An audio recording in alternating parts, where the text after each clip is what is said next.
Nothing new comes in starting here on turn 3. Except some reinforcements. We got some Carthaginians and Romans showing up, but when I looked up all the stuff, sort of a stable period until turn 6.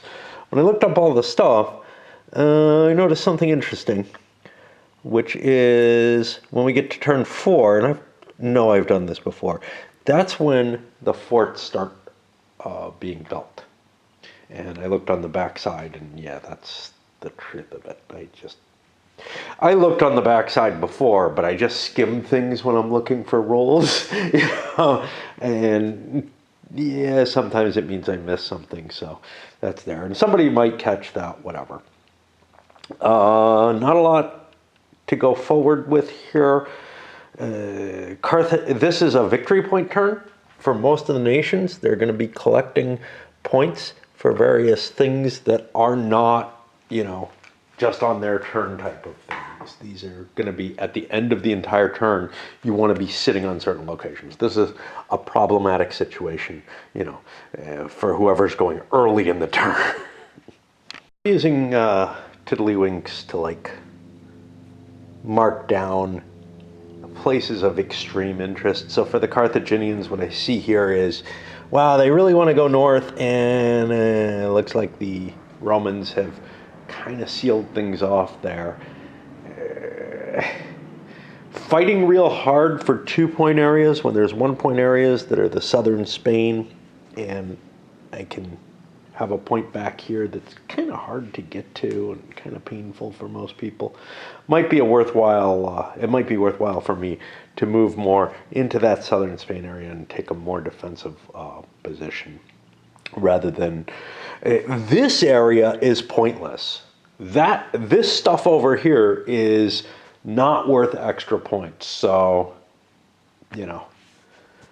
where I'm sitting in mountainous terrain, I don't know if Valencia is mountainous. I'm assuming not, but it's so hard to tell.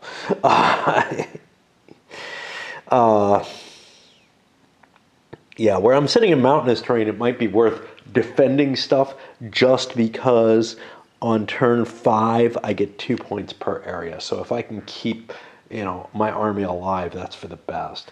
Right now, it's only 2 points per area for stuff that is really hard to hold on to. And I don't feel bad for falling back or getting beaten back if I did, for not pushing as hard as possible there. The idea is if I could get to Narbonese, I would be able to have scored some other points, but without being able to reach there, it didn't make a lot of sense to push through that area. Interesting situations where the Galicians move 2 units in here into Asturias, good chance of success. Bad die roll came. Now, do I stick around? My odds are better than they would be in Britannia. In Britannia, in the rough terrain, I'd be rolling for 6s on one die, my opponent for 5s and 6s. It's worth 3 points to me, which seems like a lot. On the other hand, if I lose, I'm almost guaranteed to lose Asturias, and there's a pretty good chance I'm going to lose it to the Cantabrians no matter what, because they really want it.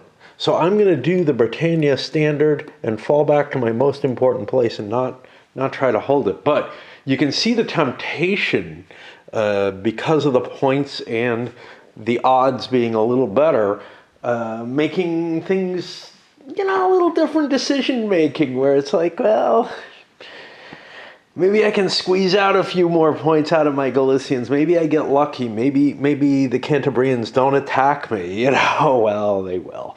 But, maybe they get unlucky. But again, the odds in the mountains, which make it more interesting to stick around, also make it, in terms that I have a better chance of getting it, also make it easier to knock me out with just one piece. So screw that. I'm getting out of there. All the indigenous population before the Carthaginians came have been moved. We can see the Galicians are in a lot of trouble, pushed hard. In fact, the Lusitanians actually avoided taking a point that, I don't know, they would have had an open retreat here that could have gained them an extra half point. It's just a weird sort of situation where they left a hole because they didn't have enough troops to take everything, but this optimized their points. The Basques are the one group that's like, I'm in all my areas, and yeah, I could go try to kill a Roman army, but there's two of them together in each location. They're better than I am. I'd have to cross a river. Screw that, man. I'm just going to button up and not use normal expansion techniques like into Barcelona that would get me more population increase. Rather, just try to hold on to my points and hope the Romans leave me alone. That leaves me to the Romans as the last player of the turn, and then we kill points. I'm feeling incredibly lazy today. Like, I should be cleaning my gutter, but not only am I doing this, so this, like I said, is sort of a comfort food type of thing. It's very, very easy to come up and just play it. So there's no dread, even though I have to say it's a little bit more clunky than some of the other Britannia games. There's no dread whatsoever. There's a little bit of dread for me when I go to invasions, which I keep losing track of where I've stuck it. That thing is complex enough that, like, I'm having to look shit up every turn. Here, yeah, maybe I gotta look on the card or everything, but I don't have to piece all together all over the place and try to figure out, what's implied by the rules, and maybe run down and make sure that I don't have some important piece of errata written in. I think I wrote pieces into the rules where needed. And then, with this, I feel like I'm close enough to that sort of Britannia natural thing. I may make some mistakes, but it's not a big deal. I also kind of feel like I understand where the points are coming from and everything. And the concept is simple enough. The concept behind invasions is so painful that it's really hard to tell. It's not just a pure Britannia style game. It's really beginning to cut that line that this and Italia do a little bit of, hey, these are not really population units. These are military units, sort of. So it's like you can control territory with your units without being in the territory.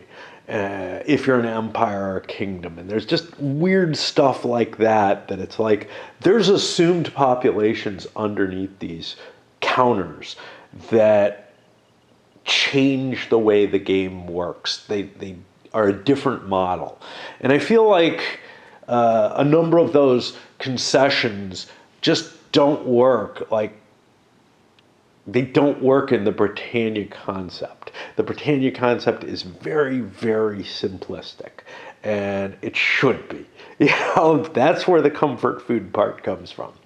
I feel like it doesn't quite hold the framework of what Invasions is trying to do, and it's just oozing out all the corners in really ugly ways, much uglier than Europa Universalis, which also makes compromises that, I'm like, that's not really reasonable.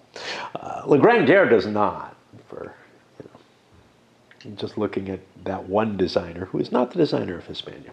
But anyway, the comfort food element, the fact that it's kind of gray outside and chilly, I was hungry and lazy, and now I'm full and lazy, and it's like, I will either play this or play my Europa Universalis that I got a free copy of. They're doing a free sale today, or for 48 hours or something. Like, just Epic Games is putting it out for free, which makes sense. The model that Paradox is using for EU over the last couple of editions, I don't like it, but it really makes sense when you give the base game away for free, because then you get everybody into it a decent amount. And of course, it sucks for anybody who bought it already. And then those people can think, well, do I want to pay for one of the different ways that I can pay to get this? Buying each DLC on its own, or taking the subscription model and saying, I'll probably play this for a month or two. Let me just pay $5 a month instead of $150 for everything when it's out. In both cases, I kind of feel like I'm going to wait until everything's out. But I got sort of a free demo of it that was like 2 days or 4 days of demo play, and I really liked it.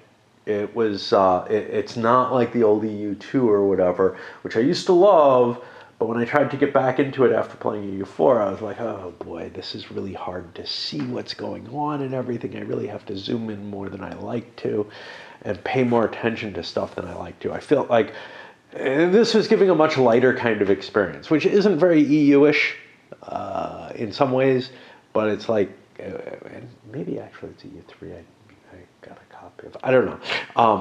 But this just felt so much cleaner. And it was more what I'm in the mood for now and what I was in the mood for then.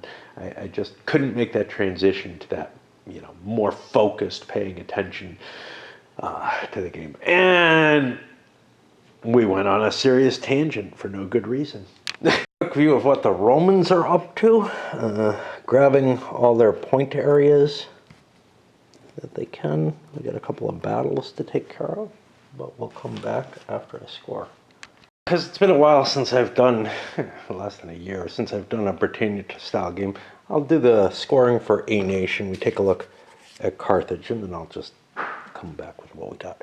So it's turn 3. I get 2 points for Granada, Barcelona, Tortosa, Saragossa, and Huesca. Let me get these guys down. Granada, I lost. Barcelona, didn't have. I think I get none of these. Okay. Each area in southern Spain is worth 1. Each other area is worth a half. So I get 1, 2, 3, 4, 5, 6, 7, 8, 9, 10. This wouldn't double count if I was in there. So 10, 11 points. And I write that down under Carthage for turn 3. I could have been getting points from other things, presumably. We didn't have any successful subduals. That could have gotten me some points as well. I wasn't really thinking. Only the Celts can be subdued, and I didn't get them. So yeah, I could have killed some Romans, presumably, but I had to do it during my turn for it to matter, and I didn't want to do that. So that 11 points, and my bid for Carthage is 11, so right now I'm at 0. Now, there's 2 ways you could do this. One way is you could record negative points with a reverse marker and see how people are doing. That probably actually makes the most sense. And so I think that's what I'm going to do. So Carthage is now at 0. I'm going to record these other guys as a 0-based score. And we'll come back after I get everybody's score in. I'll just work my way down though. After scoring the points, we can look down here. Rome got the most at 11.5, Carthage at 11. The Basques got 10, 7 and under for the others. And we can see, hey, this sort of clustering, hey, the Basques did well among the, earlier inhabitants. They're expected, they're all at negative, running from a high of -8 to -13.5. But they're expected to kind of last the game, which is why, the Celts and who else got bagged? Well, not so much the Iberians, but the Celts are gone, and a big negative point value for that player. For the Romans, hey, that 11.5 sounds good, but they're the most negative of anyone because I had to fill theirs in, but their minimal bid for their nation is 41. And that's okay. They're getting most of their points later, to tell you the truth. If you look, turn 5, they've got another pile of points, and then these bonus points for completely conquering areas. If they kill Virathus, he's worth 5 points. And then they turn into the Hispano-Romans with a penalty if they don't manage to bring enough units over. Do we have minimums here? Yeah, so here we have like reinforcements to 13 elite. That doesn't mean you get 13 more elite coming in. That means if you have less than 13 elite on board, you get additional forces coming into Spain. It's not worded as nicely as it is in most of the games. So Carthage is in the lead, but Carthage is almost tapped out, right? If they do survive to turn 5, they could be worth a ton of points. But the Romans are going to kick them out, right? Anyway, 41 minus 11.5 means that I'm at negative 29.5 or something like that. I'm just way off the chart right now. And this is one of the problems with any kind of scoring on this thing, on this chart. There's just no way you can represent. So if I could put the Romans at 11.5, but eventually they're going to get up into the 40s or whatever. So these bigger nations, there's just not a great representation. And I don't know how much it tells you to be able to see how much each nation makes. It's useful in a recorded form on the chart so that you can look back on another play. It's also useful to know how a player is doing, but I'm not tracking that until they get their races bagged. So this is kind of the way of taking a look and seeing, well, how badly are they for the countries that they have in hand? It still doesn't give you a really good feeling. And in these games, it never gives you a great feeling of, how well someone's doing, because you don't know what's coming later on. In Britannia, for example, the Romans get a lot of points early in the game, and then the purple player who plays the Romans in the 4-player game of the Avalon Hill version doesn't really get anywhere near what anybody else has. So they jump to what looks like a huge edge, and everybody's kind of like, well, we have to bust up purple. And so the Scots get beat up harder than maybe they deserve to be, just out of this sort of naive not understanding where and when the points from the game are going to come from, because it's an unbalanced, it's a situation where the appearance of how well you're doing is not entirely balanced. And you get that in some other games too. I mean, here I stand, it's impossible to win with certain players early in the game, right? So it's like, yeah, it's not the exact same circumstances. You have to play a different game, and you kind of have to be aware of where the game's going to go, which otherwise you end up with a really, really non-competitive game, because players are making decisions based on information, incomplete information, and it looks very much like somebody else is doing better than they are or whatever. You always have to play things, I guess, to learn them a little bit. But yeah, here, I'm just like, I especially don't know, because I don't know. So here it's kind of more fair to look at the current score, or at least the projected score with the current countries. Although 3 of the 5 players haven't received their home country yet that they're enforced to have. You really can't tell how well people are going to do with their biddable countries and what kind of synergy is available. And I actually rather like that. I think that's one of the features that's appealing to some of the base concepts of this design. The bidding on each country as it comes by. That's not. It's not the only way you can play this one, but it's the only way you can play it with not 4 players, as far as I can tell. But it is. It really gives you the opportunity to kind of understand how well somebody is doing. There might be some gotchas in there, like, oh look, you ran out of countries and you're the only person who can have this. Now you're screwed, but whatever. And for whatever it's worth, with that long digression. I'm actually wrong. I just looked and realized, wait a minute, I wasn't paying enough attention. I'll take it, but EU4 is not the game I was thinking of. I was thinking of Crusader Kings, whatever the most modern one is, 3 or 4. And maybe I'll like EU4, but I'm not anywhere near as excited. I had played the most recent Crusader Kings, which had a very, very simple interface comparatively, and got me into more of the role-playing aspects of Crusader Kings than than going back to play one of the earlier versions did. And that was, I think that's the thing. Like, I got Crusader Kings 2 for free. I have the original, with like tools to tinker with it and everything. But I got the Crusader Kings 2 for free, and that was too complicated. And I don't remember if the original felt as complex, and I had to zoom in as much.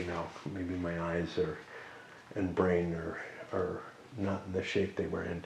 But yeah, I don't really know if I'm up for the running a country a la EU.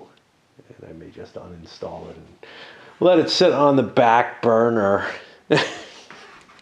Moving into turn 4, I seem to have forgotten to do that.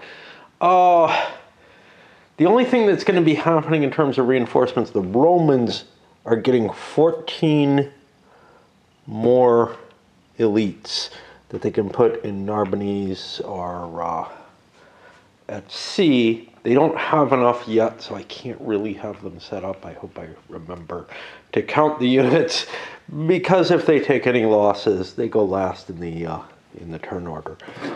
And right now, this is not a victory point turn.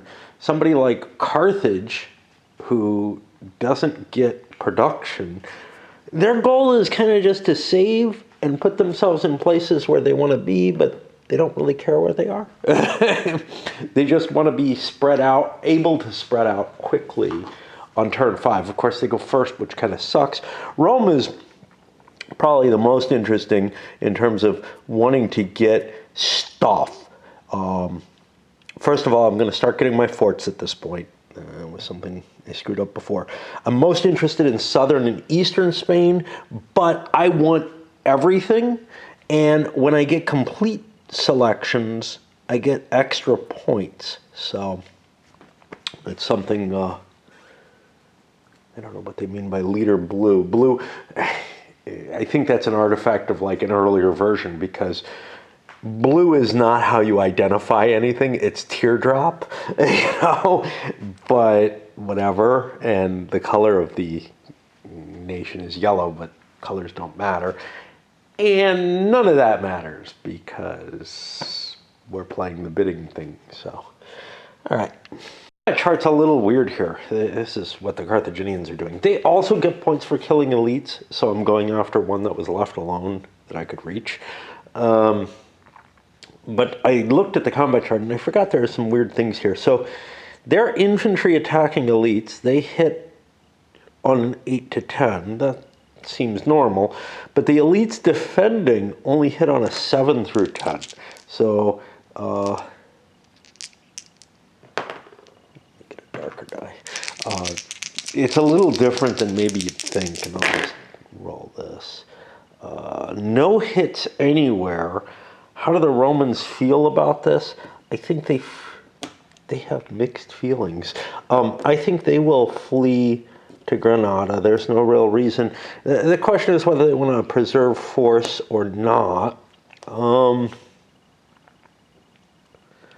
Lusitania, Basques, Galatians, and Celts. Let's start working our way across. I can lose some units. Position might be important.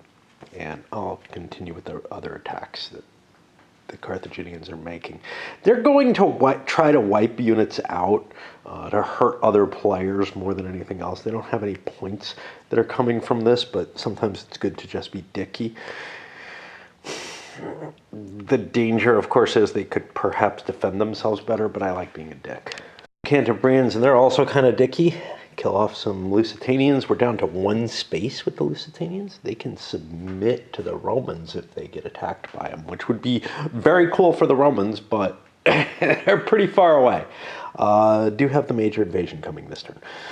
People are not, like the Cantabrians get lots of points for killing Romans, but there weren't good places for me to hit them, so yeah. I mean, maybe we're set up here. We got to be careful because we turn into the Visigoths, and we have a minimum for that. So here's where I like the fact that you only gain points in your own turn. Most of these Britannia-style games say something different.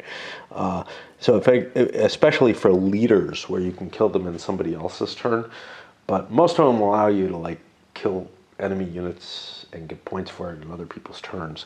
Although sometimes there are exemptions to that. But here, I got a point for killing a Carthaginian unit, and I can write it down right now in pen over on the Galicians for turn 4, which is something you cannot do normally. And then I can just score that over here to give me a better view. Anyway, I mean, except it wasn't the fucking Galicians, and now I've written it in pen. It's the fucking Cantabrians.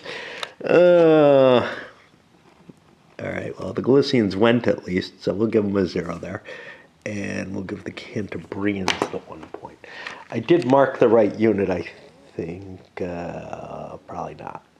Okay, well, now I gotta recount. The Basques, who were in a position where they scored all their points, had a lot of pieces, they expended those pieces on an attack on Romans. Carthaginians were too far away to do anything about. So I actually get 6 points for the Basques, and that puts me almost to my 0 point. So, you know, even if I get wiped out, I'm not in too bad a shape. I gotta count these Romans before they come in because we're getting close. In fact, we're there, and they're gonna get 14. I get to choose where to do it. This is a major invasion. A lot happens here. We came up with the perfect number of units. This is the extent of the first round of the Roman invasion. You can see lots of forts showing up, but also attacks all over the place. We're trying to kind of get rid of people. What do Basques take? Basques 3 areas or less. So the final attack we make on the Basques is they will be allowed to submit to us, and then we can retreat from that, assuming, you know, things go okay. But if we kill them, oops, you know. The extent of the remaining Roman push forward. We'll see what the results of that are. Again, no points for all of this yet, but you know, we get a lot of points later, and we also have the submission capabilities here. So we got to worry. Lusitania, we're not attacking. Basques, we will be hitting, and they probably want to submit if they get a chance. Galicians and Celts. Galicians are up here. Cantabrians can't. Interesting. What dicks? That's very interesting.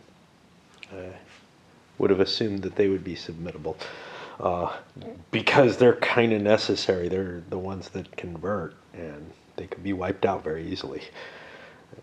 The Galicians are actually harder for the Romans to wipe out. A problem point where the Romans are out of forts. So they're garrisoning southern Spain with forts.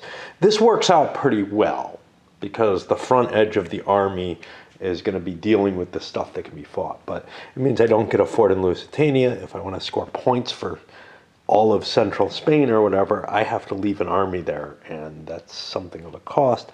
My reinforcements are 213, which means, I don't know, I have to do a little bit of addition. Right now, I'm not getting any, but, you know, who knows. Got lucky. There were basically no casualties in a round of combat. I had nowhere I could retreat to. I could either submit or try to fight out and survive and see what would happen. But the numbers were against me. I submitted. And that means I will only get half my production points. Rome would get half of them too, but Rome doesn't have a way to use them. And that is the end of turn 4, pushing us to turn 5 with Rome all over the place. Now, this is Rome's last turn. Once they leave, once they complete their turn, they turn into Hispano-Roman, but they keep the forts. And those are a source of points for everyone. So that's kind of an interesting thing. Carthage is also done at the end of next turn. And then we have the invaders, the Germanic invaders coming into Spain. Yep. This is the final turn of the first period of the game, I would say. What we have is a couple of special things going on. Rome and Carthage are leaving the game at the end of this turn. Oh, by the way, about Roman forts, I went to look them up because, again, a fort is only placed once. If it's destroyed, the counter is turned upside down to indicate that no fort can be placed here anymore. That's a little vague, but less vague than the similar situation in Britannia. My feeling is a fort is only placed once. There's a numerical limit to forts. It says it's turned upside down. That indicates that you cannot extend the counter mix. It's not as clear in Britannia. It's also not as easy to do. Usually you have enough forts. I think I've seen very few games where the Romans went far enough into Scotland and took everything else, where there was a situation where you had to make some kind of ruling. Here, I think the rules are a little bit clearer on that particular factor. Oh, and remember, all those forts stay for the Romano-British. Wow, that's going to be an interesting factor. I've got to keep 8 armies. Currently, there's a 13 minimum at the beginning of the Roman turn. That means they can lose 10 armies total. I've got 4 dead. So that's something to take into account. For Lusitania, they have a special rule here. So they're getting a leader in 2 armies. This is a revolt. I was actually going to try to argue that the Carthaginians kind of might be that revolt against Rome. Nah, it's being handled here by Verathus, who looks like a Velite, but he actually looks the same as the Lusitanians, right? No, they're bald and have no wolf head. But there are special rules around this, which is the Romans can get points for killing him, but also if he retreats, I guess against the Romans, he automatically submits to the Romans no matter what happens. Now, there's no chance right now of him retreating, but if I increase my space, that is an issue. But otherwise, if the Romans can kill him, or he could submit just directly as well. In fact, he must if he's attacked. So if he survives a round, whether he retreats or not, it doesn't actually matter. He must submit with the size that they're going to be. All right, let's kick this one off. The not very large Cantabrians have a huge area where they can gather points. 2 points each for these red areas, 1 point each for the other areas. I only have 3 units. I didn't get a growth. And I also get 3 points for Roman elites, 1 for Carthaginians, 1 for forts. I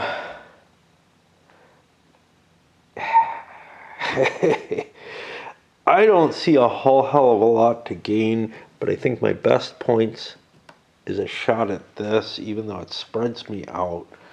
I'm not allowed to submit to the Romans. The question is whether I hole up or spread out and try to get 1 extra point that way. I mean, I'm only looking at 2 points in any other condition of any chance, so we'll go with this. But for reinforcements are a little different than replacement. Replacements definitely limits you to 1 per area. Reinforcements is a little different though. The reinforcements always arrive even if the nation has already lost all units or had no units on the map, in which case the units are invaders rather than reinforcements.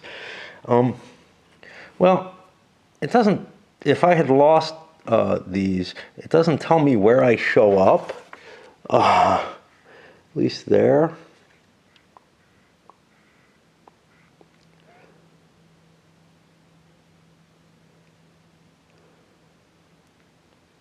Yeah, it doesn't say anything there. And then we continue on. The reinforcements are free. They do not have to be paid for. They are placed like purchase units in Phase 2. However, the rules for placement are different. Okay. That's a little weird because the only thing Phase 2 really tells you about is how to place the units that applies to these at all. Mostly reinforcements arrive from a massing area. Entering Gascogne or Narbonne or move normally from now on. The massing area does not count as nothing about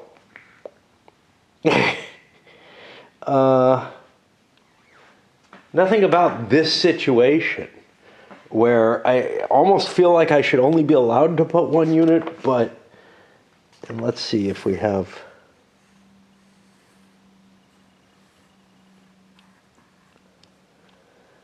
I don't know if I'm getting 2 units or 1. I think I would get the 2 if I didn't have anything. I think I'm just going to take the 2 anyway. But yeah, there are cases like this where I just can't make head or tails out of what they're trying to express with the rules. And this isn't just a translation issue. This is a sloppy rules issue. There wasn't...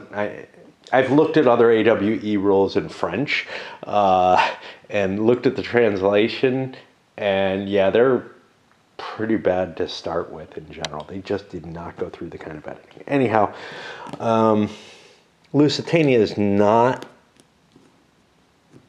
in any kind of subjugated state, which they do give some rules for. They're just, this is just them fighting. And I'll take a look at the points they want. They want Salamanca. And if they retreat at any point, which I guess includes attacking. And Lusitania,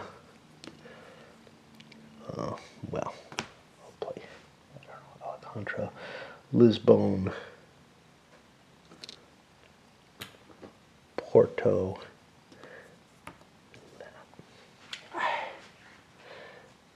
I only get points for Roman armies for killing. I do not get points for killing that Carthaginian, for example. Of course, killing the Carthaginian might be a valuable thing. They're at 0 already and due to get, positive points. Anytime you get positive points, it's a big deal, but sometimes you get lots of positive points, and I'm sure the Romans are going to score big.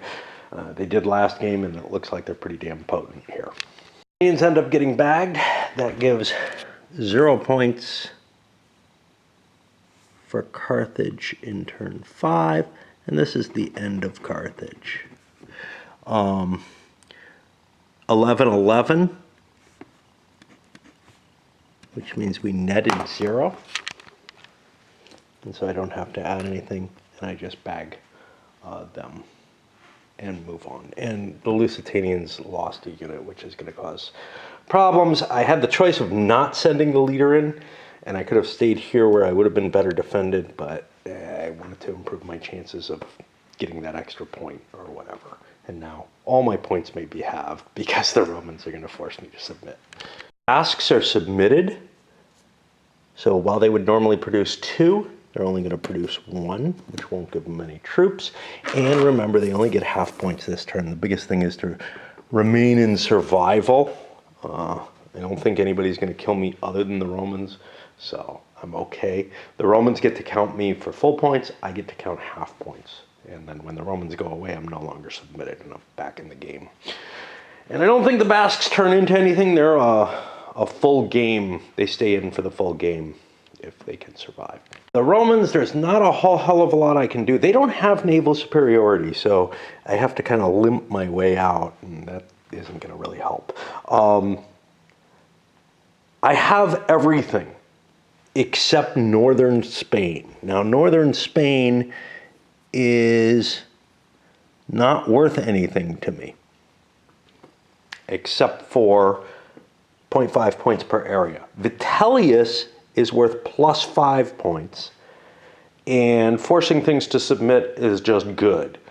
But I want to make sure that I don't lose any areas, so my movement is going to take that into account.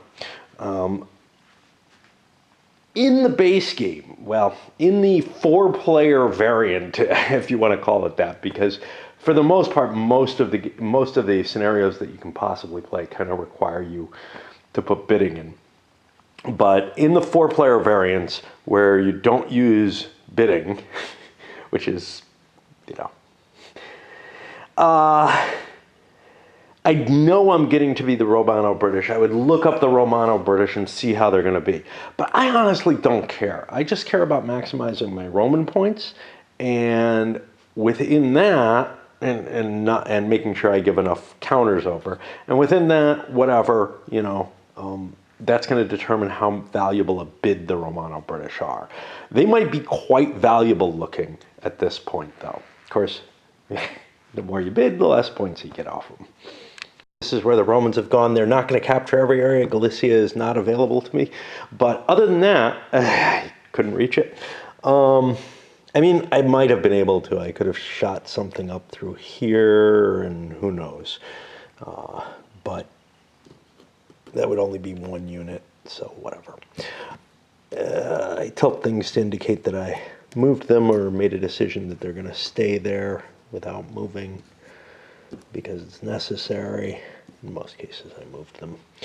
And it's important for me to attack Visigoths before I attack this space, because if this space survives, I could end up being submitted, in which case I wouldn't get the chance to kill Visigoths for his 5 points.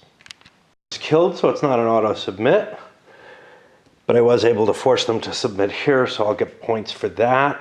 I was not able to destroy the Cantabrians. I was not able to destroy the Lusitanians, so both these nations will continue on in the game, as will the Galatians.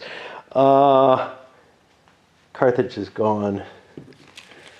I don't know. I think I just bag them over there. I've got records over here. And there's no requirement that you have a nation. So like, it's not like Carthage has to bid, or it's not like the teardrop player has to bid on one of the incoming nations, whatever those are. I don't know how many. We're looking at quite a few showing up at once. And it's time to score points and then remove the Romans. So the Roman success, they pulled 53.5 points, collecting all the regions that score them points, getting Viratis, which is kind of, I think, something I don't usually succeed in, and then 2 points per southern, 1 point per eastern, including the islands, and a half point for everything else, and that includes the Lusitanian. These guys count 1 each. A huge amount of points. That gets me to, let's see, 65 points minus 41 leaves me with 24 points as the Roman player. That's these guys. So I just pulled 24.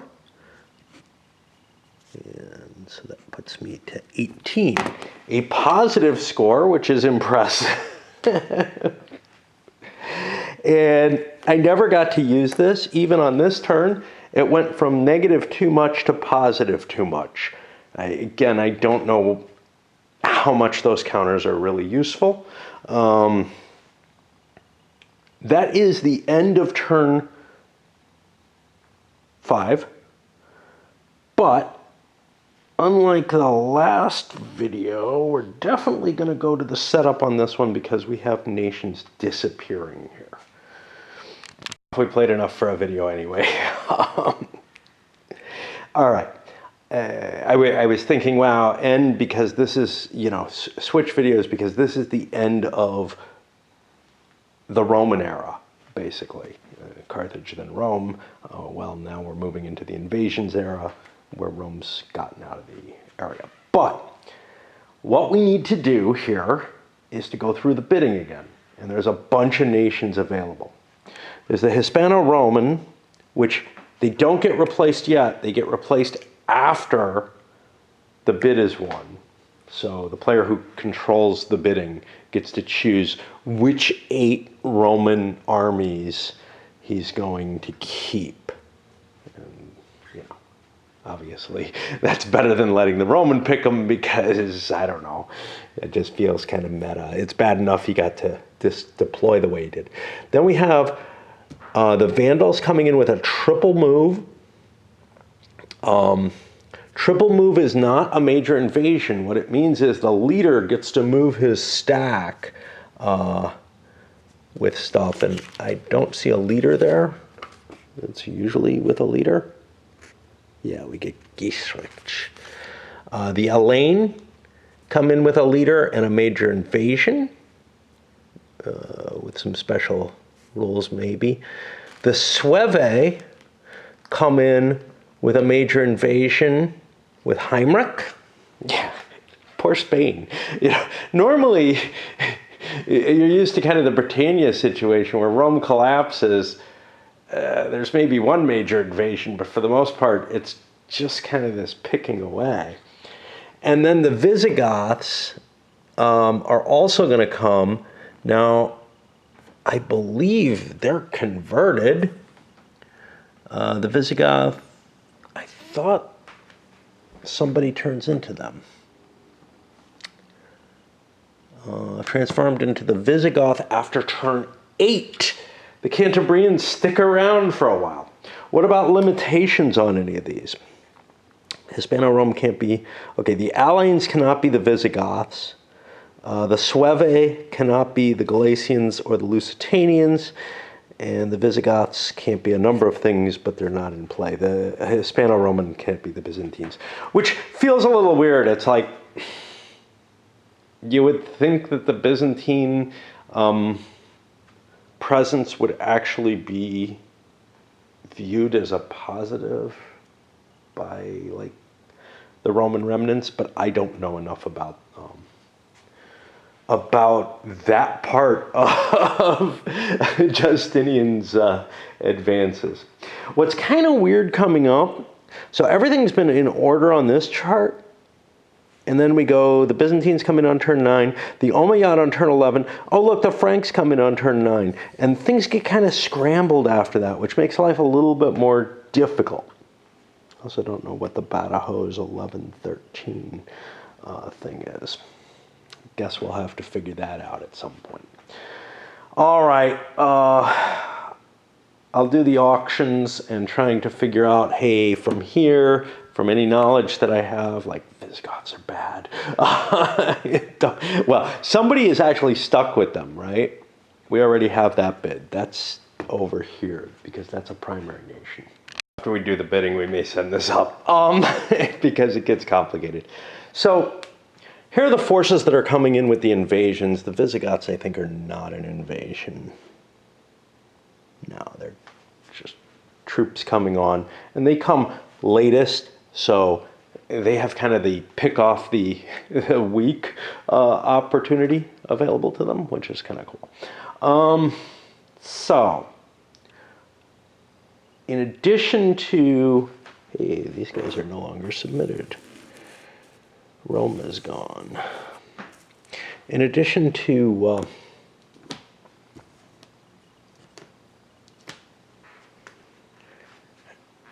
setting the forces up, and of course the Byzantines are set up after their bid is made.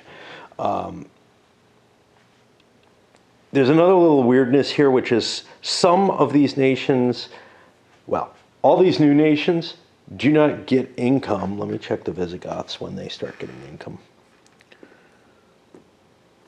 Income for areas with castles and subdued nations. Yeah, that's kind of weird. They probably don't get income to begin with, but they are able to subdue someone right away.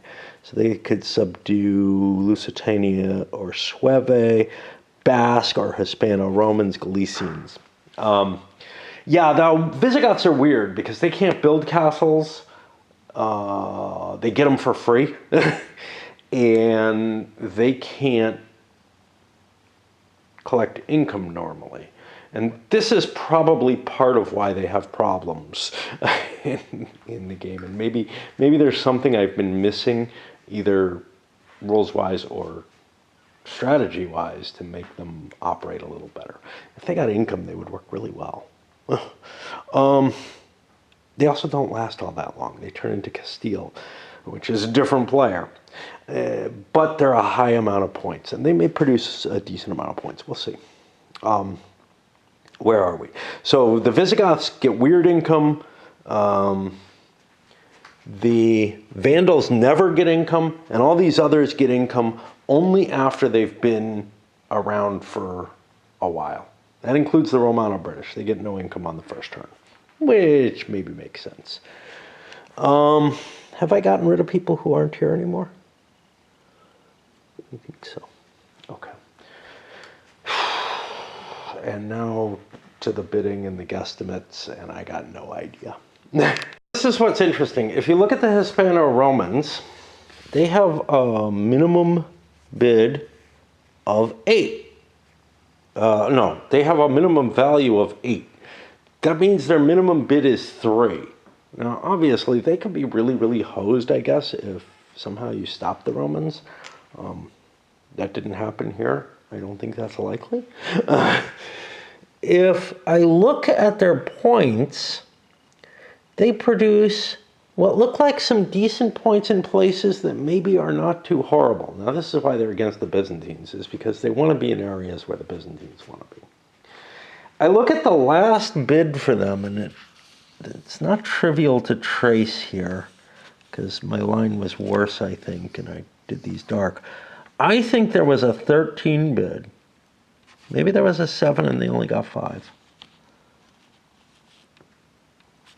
So Iberians would be underneath them. Yeah, the Iberians died out here and only made 2. The Hispano-Romans got 24 points total last time I played. And they went up to a 13 bid. So my guess is that they're probably going to be pretty good generators. That 8 points means nothing. You know? Now, are they going to make 24? Maybe not, but they look really appealing, and we're probably going to jump the bid on them a little bit because, you know, on turn, let's see, on turn 7, every area with a fort counts for them. Look at all these points they can get. 2, 4, 6, 8, 9, 10, 11, 12, 13, 14, 15, 16 points. And this stays the same throughout the game. 16 points. Now, they're not going to get that many late in the game. That's pretty sure. You know, there's invasions and stuff going on. But they have a unit in just about every fucking location on the board. There's no question that I should be basing this somewhere around 16 points, not the 8 points that they're based on, or higher. My die rolling for points, I started out with a 13, went odd even on him. He got even. I'm like, well, that doesn't make sense. And I started rolling back, and everybody else got even. So I'm gonna re-roll because 12 points is obviously way too low for what they're sitting at. So I'm gonna give everybody one more shot at going up one more point. And see how that works, because I gave him another shot when he didn't want to take 13. I'm just like, you know, man, they're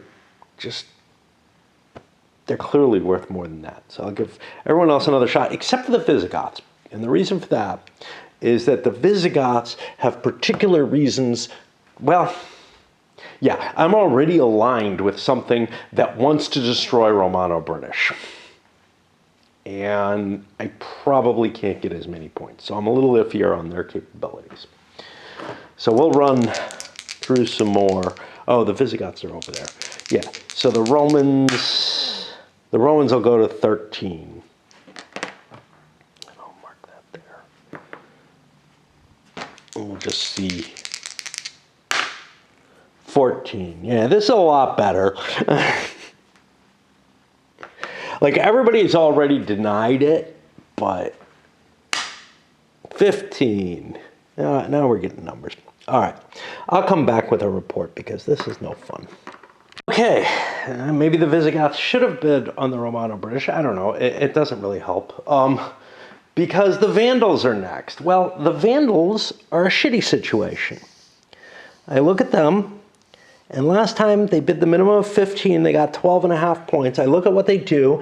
They exist for a very limited amount of time. They get points for killing stuff.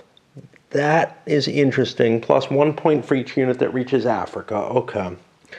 But basically, they're able to get for territory 2, 4, 6, 7, 8, 9.5.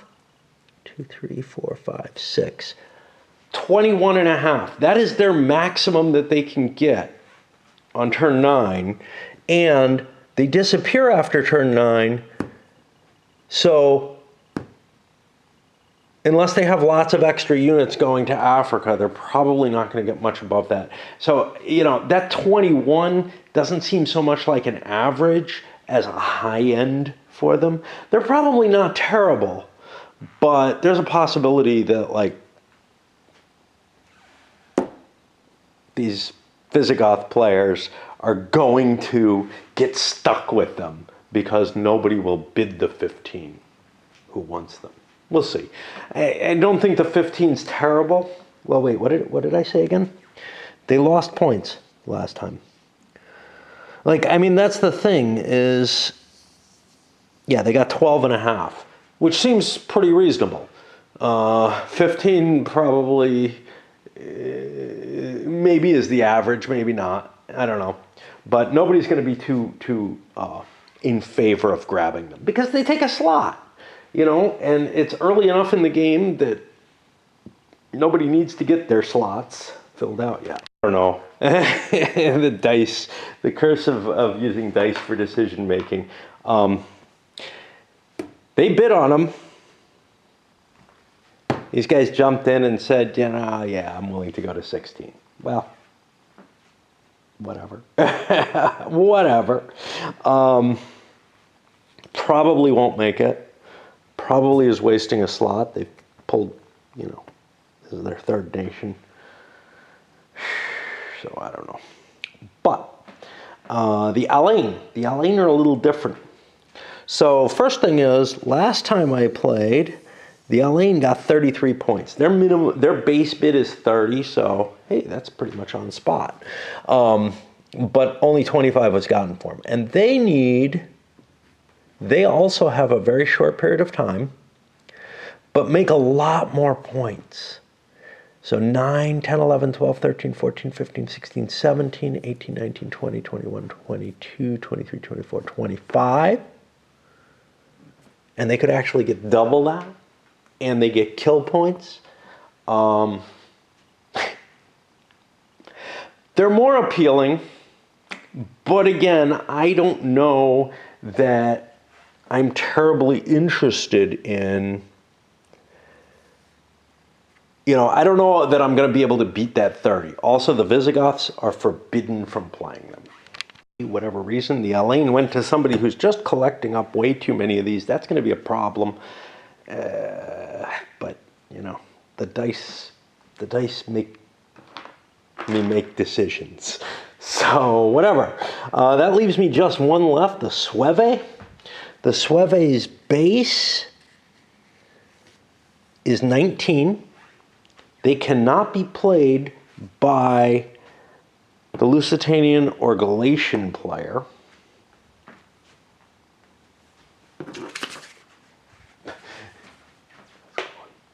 We have two players who do not have a nation right now, which is of interest and only 3 players who can bid. How did they do last time? And what do their points look like? They go late, which is an advantage. I think this is the Sueve. That's Seville. Okay. When did the Sueve score? The Sueve score on turn 7. That's got to be this.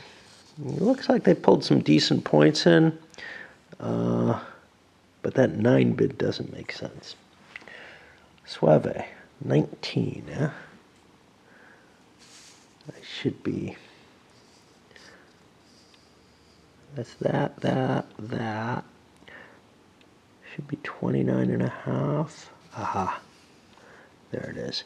So we ended up with a 16 bid and making almost 30 points. So they're pretty decent now, or they were. What's here looks like the same kind of points as the Elaine have,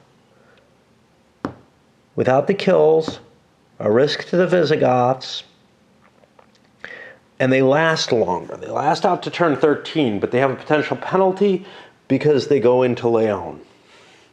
I'm going to treat them very much like I did with the Elaine in terms of die rolls, which is they're attractive,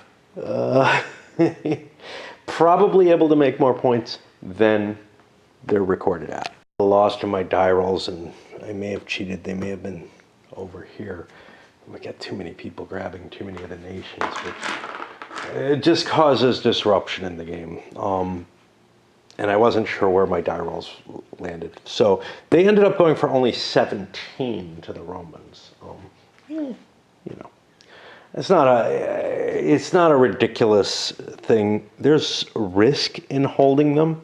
It's like the early nations. It's like the invaders. These guys could produce a lot of points or get wiped out. And some of it really depends on what's going to happen. Now, what I've seen in the past is that it's the Visigoths who lose this war, and they come in the weakest, but they do come in with more power a little later. They just got weird rolls, man. All right, and that means we will be starting turn 6. We have 1 player with no nations, which happens in all of these sometimes, but the bidding definitely makes that more likely because there's an attempt to kind of balance and make sure all the players have a chance to do things. This is gone, but it doesn't hurt me to leave it out. The nation's still there. And we got these idiots sitting on 4 countries, which I don't know what that's going to do. But it might be helpful being able to direct 2 of the barbarian nations to try to gut the Hispano-Romans and open a way through. So maybe there's some meta reason for, or some reason for it that's hidden from me that the dice told me. And likewise, well, this one's a lot more iffy. The Hispano-Romans wanting to control the Sueve. Maybe not, you know. Wanting to control an invader is really iffy, and these guys also want to fuck around in his territory. I don't know. It might have been wise to do it, but whatever. Again, it came down to the die rolls, and I'm shaky as to, like, my memory disappeared on them. Oh. Got that there. Okay, I've already cleared the Romans and replaced them with Hispano-Romans where I thought was clever, and maybe wisely, maybe not. And I'm going to load this one up as we move into the barbarian period.